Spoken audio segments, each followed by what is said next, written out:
రాయలసీమకు దశాబ్దాలుగా జరుగుతున్న నష్టాన్ని, భవిష్యత్తులో కూడా జరగబోయే కష్ట నష్టాలను ఏకరువు పెడుతూ పోతిరెడ్డిపాడు దగ్గర ఈరోజు సీమ ప్రజాప్రతినిధులు, రైతులు, ప్రజా సంఘాలు పొలికేక పెట్టబోతూ ఉన్నారు.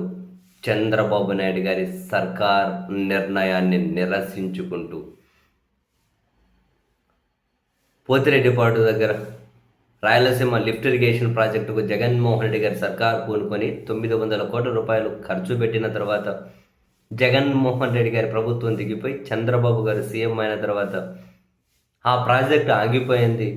దానికి కారణం నేనే అని చెప్పి స్వయాన తెలంగాణ ముఖ్యమంత్రి రేవంత్ రెడ్డి గారు నిండు అసెంబ్లీలో చెప్పిన తర్వాత ఆంధ్రప్రదేశ్ ప్రభుత్వం లిఫ్ట్ ఇరిగేషన్ ఏమీ అవసరం లేదు అని నిర్లక్ష్యపూరిత వ్యాఖ్యలు ఏవైతే ఉన్నాయో అవి ఖచ్చితంగా రాయలసీమ సమాజాన్ని కష్టాల్లోకి, ఇబ్బందుల్లోకి నెట్టే వ్యాఖ్యలు.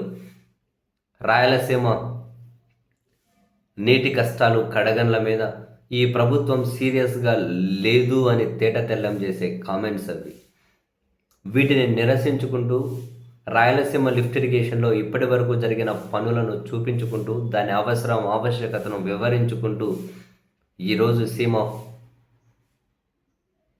పోతిరెడ్డిపాడు దగ్గర పొలికేక పేరుతో ఒక సభను నిర్వహించబోతూ ఉంది. చివరికి కష్టాలు, కన్నీళ్లు, కడగండ్లను, దాని అవసరాన్ని ప్రజలకు చెప్పుకుందామన్న సభ పెట్టుకుందామంటే ఈ సర్కార్ అనుమతి కూడా ఇవ్వలేదు. చివరికి హైకోర్టు గడప దొక్కాల్సి వచ్చింది. హైకోర్టు అది విచారణ.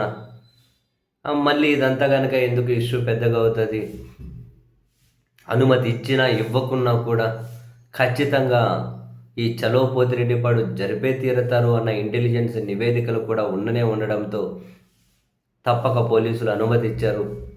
స్వయంగా హైకోర్టులో కూడా అనుమతి ఇచ్చారు కాబట్టి ఈ పిటిషన్ అవసరం లేదు అని చెప్పి పోలీసులు అనుమతి ఇచ్చారు అనే స్టేట్మెంట్ని రికార్డ్ చేసి ఆ పిటిషన్ క్లోజ్ చేసింది హైకోర్టు. ఇక్కడ ప్రతి ఒక్కరూ గుర్తుపెట్టుకోవాల్సిన విషయం, ఇది ఏదో రాజకీయ సమస్య కాదు, ప్రజల సమస్య, జెన్యూనిటీతో కూడిన సమస్య. రాయలసీమ కష్టాలు, కడగండ్లకు కనీసమైన పరిష్కారం చూపే ప్రాజెక్ట్ ఇది. ఒక రాయలసీమ ప్రజల బాధగానే చూడకండి. దశాబ్దాల నుంచి కూడా రాయలసీమ రతనాల సీమ అనేవాళ్ళు ఎప్పటి నుంచో. కానీ ఎప్పుడైతే ఉమ్మడి రాష్ట్ర ప్రయోజనాల కోసము లేదా చెన్నై నుంచి విడిపోయినప్పుడు తెలుగు రాష్ట్రం కోసం, తెలంగాణతో కలిసినప్పుడు ఉమ్మడి తెలుగు ప్రజల కోసం ఉమ్మడి తెలుగు రాష్ట్రంగా ఉండాలి అని భాషా ప్రాతిపదికన రాష్ట్రాల ఏర్పడినప్పుడు